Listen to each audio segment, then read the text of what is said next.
Hello, and welcome to another episode of the Justin Haskins Show. My name is Justin Haskins.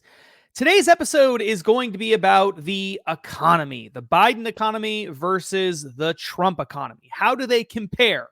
What can we do in terms of looking at the data to really figure out what the difference is between these two presidential administrations, their policies related to the economy, and how those policies are impacting your wallet? Well, that's going to be the subject of today's episode. But before we get into the numbers, we dive into the details, I want to give you a quick call to action. Please subscribe to the channel if you haven't subscribed. Please leave a comment to this video. Whether you like the video or not, leave a comment, like the video. All of these things are going to help other people see this. That's how a lot of these video algorithms on YouTube and other platforms work. The more you like videos, the more you comment on videos, the more other people will see it. This is still a pretty new channel. I'm trying to get it up and running, trying to get more people to see it, the content that I produce here. So if you subscribe, you like the videos, you leave a comment, all those things are going to help more people see it. It's going to help me out. So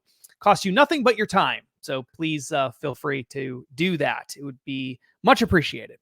All right, let's get to the topic at hand, the economy, the numbers.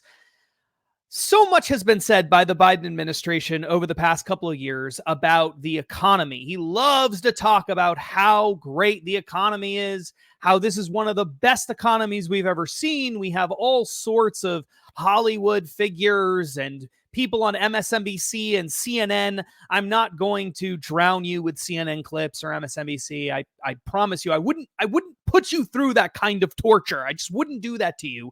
But I could show you endless amounts of clips from people who support President Biden and President Biden himself and Kamala Harris and others saying, you know, this is the best economy we've had in decades. Joe Biden's policies work.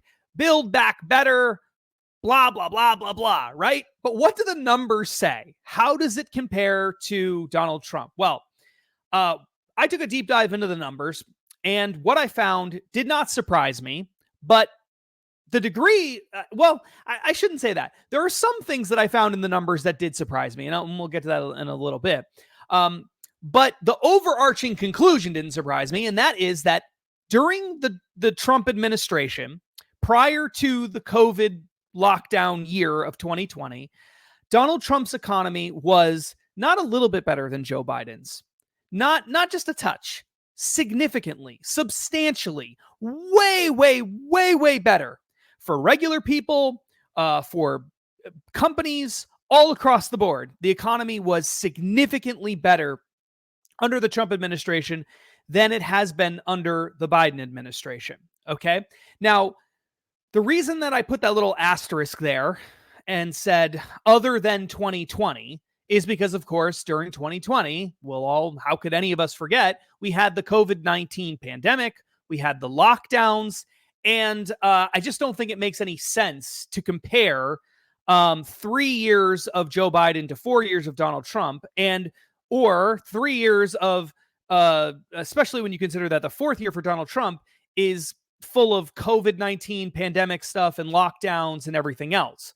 Now, you may think that, as I do, that Donald Trump did not handle the lockdowns the way he should have. I don't think that he should have suggested lockdowns on a wide scale at all. Maybe in certain areas there should have been lockdowns, but all across the country in places like North Dakota and stuff, why did they need to have lockdowns there? That didn't make any sense. But ultimately, Donald Trump was not the one that locked down most of the economy. The economy was locked down by governors and by state legislatures, not by the president of the United States for the most part. And so I don't think that any president really should take the full weight of the blame in that particular situation. The other reason I don't think we should look at 2020 data is because there's really nothing that Donald Trump did in terms of the economy and locking things down during COVID and stuff like that Joe Biden wouldn't have done had he been in the same situation.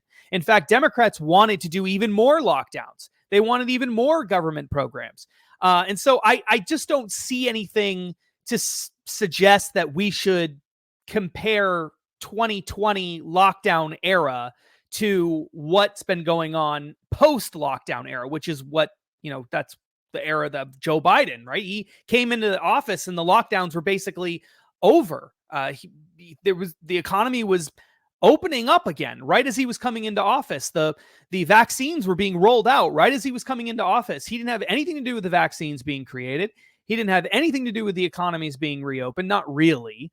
And he didn't have anything to do with locking him down in the first place, and neither did Donald Trump, not really. For the most part, it was governors and state legislatures. So I just think we're going to exclude all that from the data. So with all that said, let's get to the numbers themselves so I can show you exactly how big of a difference the Trump economy has been compared to the Biden economy. This is an article. I'm going to pull up an article that I wrote very recently for foxnews.com. It did very well, published on May 1st. The title of it is "Here's How Biden's Jobs Data Compares with Trump's First Term." All right. So we just want to go through some of the big takeaways from the article, so that you can see exactly what I'm talking about. All right. So here we go. The first big category is total employment. I think this is really, really interesting. So what the Biden administration has done is made the claim that 15 million jobs have been created during the Biden administration, right? But the problem with that number is sort of technically accurate. But the problem with that number is that he's counting all these millions of jobs that were created, that were added back into the economy the first year that he was president in 2021, that were really just jobs that had been recovered from all the lockdowns that occurred in 2020. So why would Joe Biden deserve credit when governors start turning the economies back on again and jobs start coming back that had previously been lost because of the lockdowns? And now all of a sudden Joe Biden takes credit for that when he had nothing to do with the vaccines. He didn't have anything. He wasn't president during COVID. He didn't have anything to do with the pandemic policies up to the time that he was president. If anything, his policies slowed the reopening of the economy too much. We still had a lot of mask mandates. We still had all sorts of social distancing requirements under President Biden. He was trying to force people to get vaccinated and stuff like that in the federal government.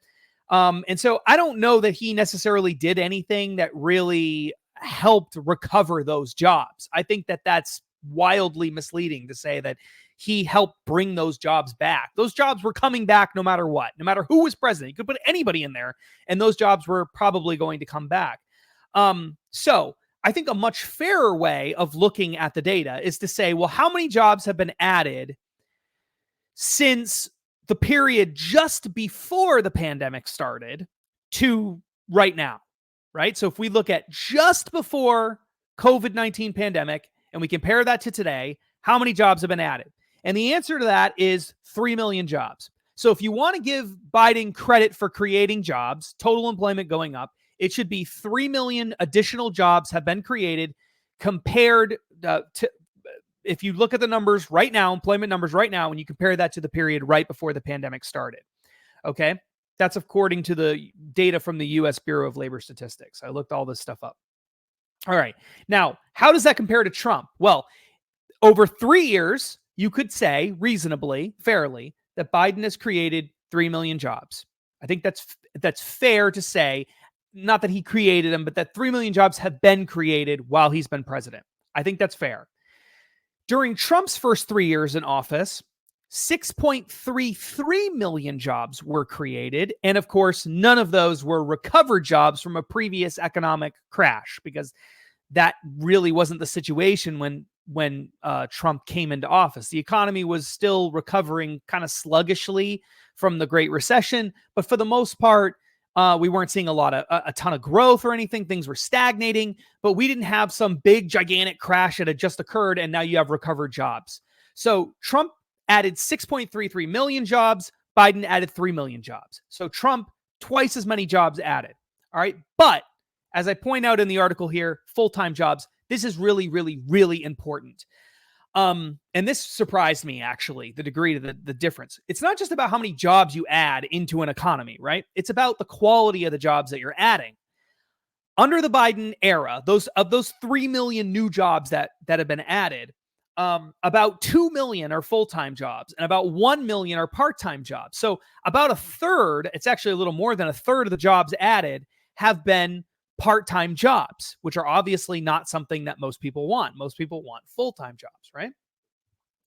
During Trump's first 3 years, he added 6.33 million jobs. And almost all of those jobs were full-time jobs. Only 17,000 additional part-time jobs were added from Trump, the very beginning of the Trump era, to right before COVID. 17,000, which is stunning. That really surprised me, actually. Stunning. The vast majority of the 6 million jobs that were added, more than 99%, were full-time jobs. So if you're just comparing full-time jobs from Biden and full-time jobs created during the Biden era versus full-time jobs created during the Trump era, and you exclude the recovered jobs for COVID, Trump's full-time jobs number went up 3 times what Joe Biden's added full-time jobs number, right? So Trump's economy was significantly better at adding full-time jobs than the Biden economy was at adding full-time jobs. So that, I think, is really stunning. That's a really stunning number.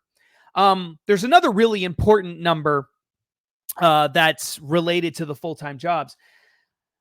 In recent months, we've actually seen a dramatic decline in the number of full-time jobs under the Biden administration. We've seen part-time jobs going up, but we've seen full-time jobs declining.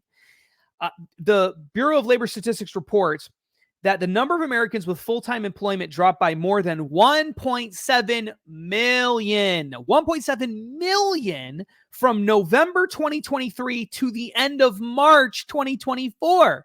So in just 5 months, 1.7 million full-time jobs, disappeared. They're gone. They vanished into thin air under the Biden administration. So not only was Trump much better at adding full-time jobs than Biden, but Biden's full-time jobs number has actually been declining if you look at the past 5 months. Another really incredible thing that I found looking at the historical record about that was, with the exception of the COVID-19 pandemic and its government lockdowns, associated government lockdowns, the recent November to March period where Biden lost that 1.7 million jobs represents the largest 5-month decline in full-time employment since the Great Recession in 2009.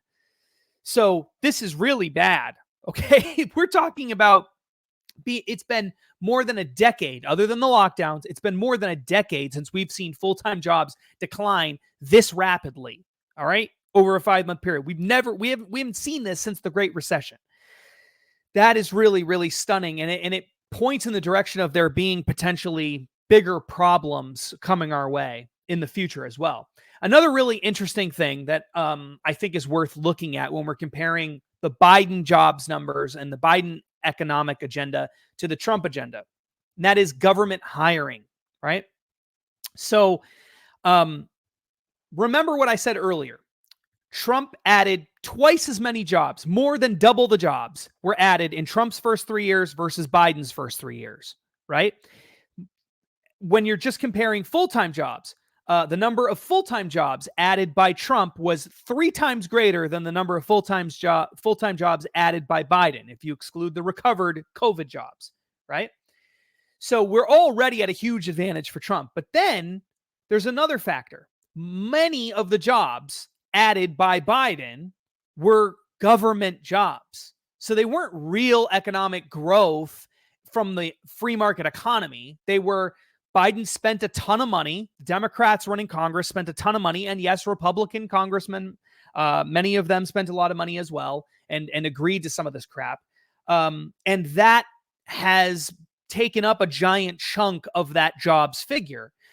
So it's not that these jobs are fake jobs, they're real jobs, but they're not being driven by real free market forces. They're being driven by government spending. And of course, government doesn't have any money. Joe Biden is spending significantly more money than Donald Trump ever spent, other than the COVID lockdown period. Biden is spending significantly more money than really any of his predecessors. The only thing that comes close is Barack Obama in the very early years, when he was still dealing with a great recession, and Democrats are spending a ton of money, and then of course the lockdowns. That's really it. Biden is spending an unprecedented amount of money when you factor in that really we don't have a great recession that he's dealing with right now, and we don't have a giant housing crisis, right? Like we've had in other recessions. And we don't have a gigantic war that we're fighting, like, George W. Bush had or something. Whether you support that or not, like Biden's not dealing with that. If anything, he's cowardly running away from Afghanistan and places like that. And so every single thing that you look at, like we don't have the COVID lockdowns. Like, why are we spending so much money compared to previous eras? And it's just because this is the Biden agenda. This is Bidenomics. This is what it looks like. So 16% of the 3 million jobs that were added were government jobs. 16% of the additional jobs added were government jobs. During Trump's period, not only were there twice as many jobs added, and not only was he much better at adding full-time jobs, but 7% of those jobs were government jobs compared to 16%. So we're talking about half. It's actually greater than half, but half the number of government jobs in terms of the percentage of jobs added. So again, when you're looking at these numbers, it's like Biden's economy is adding half the jobs.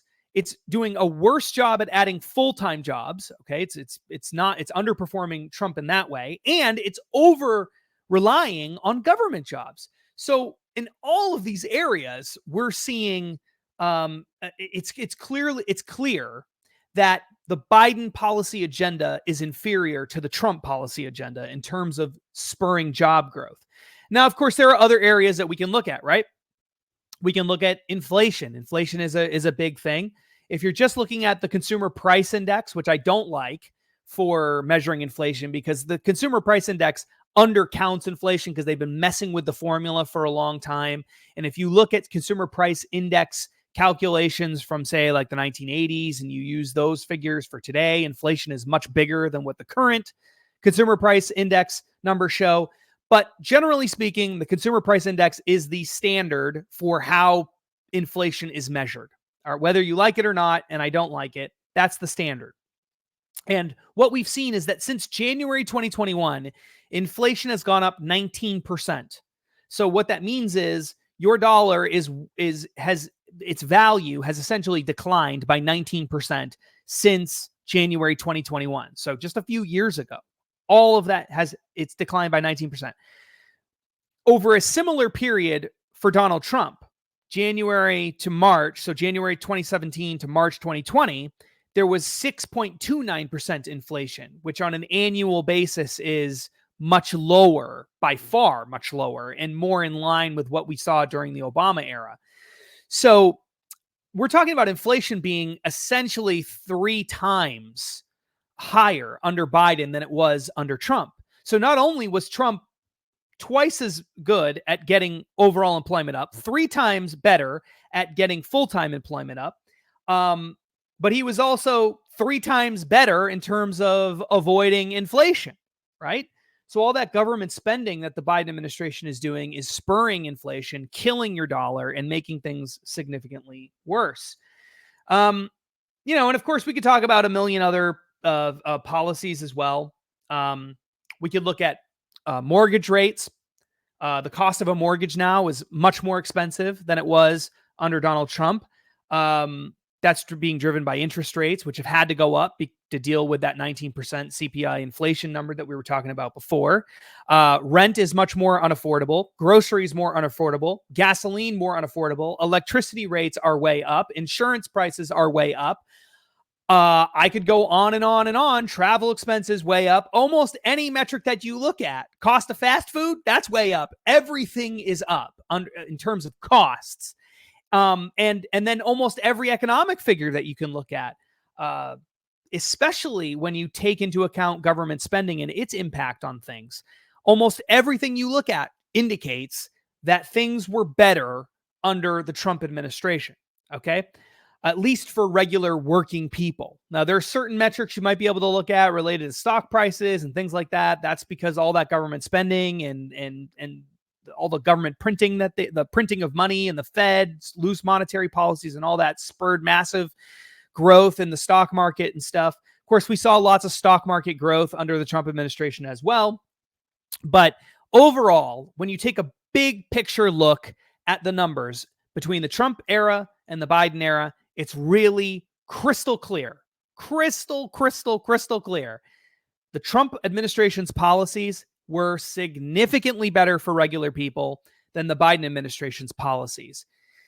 The one thing that I think you could probably reasonably look at and say, okay, but in terms of the numbers, this clearly looks better for Biden, is some of the unemployment numbers over the long run have looked better for Biden than for Trump recently. And I think that that's due to the fact that you've had a lot of people drop out of the labor force. I think that's a contributing factor. You had a bunch of people drop out of the labor force. That has an effect on the unemployment rate.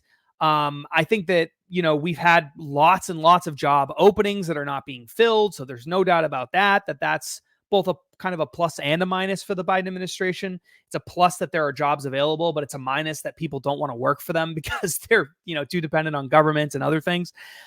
So there are things you can look at and say, well, some of this stuff looks good for Biden. I don't think that we're currently at this very moment in like a financial or economic crash or anything like that.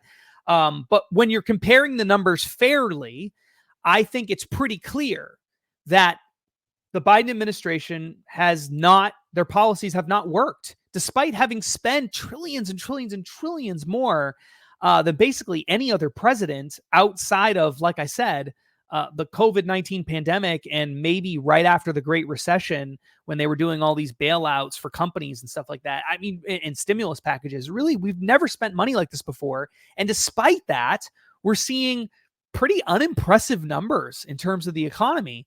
And then when you couple that with inflation, which is not unimpressive, it's incredibly remarkable, but in a very bad way. We're talking about some of the worst inflation that we've seen in decades, 40, 50 years since we've seen inflation like this. You got to go back to the Jimmy Carter era since things have been this bad economically for a lot of people, and it's crushing people. So there's a reason for this, guys.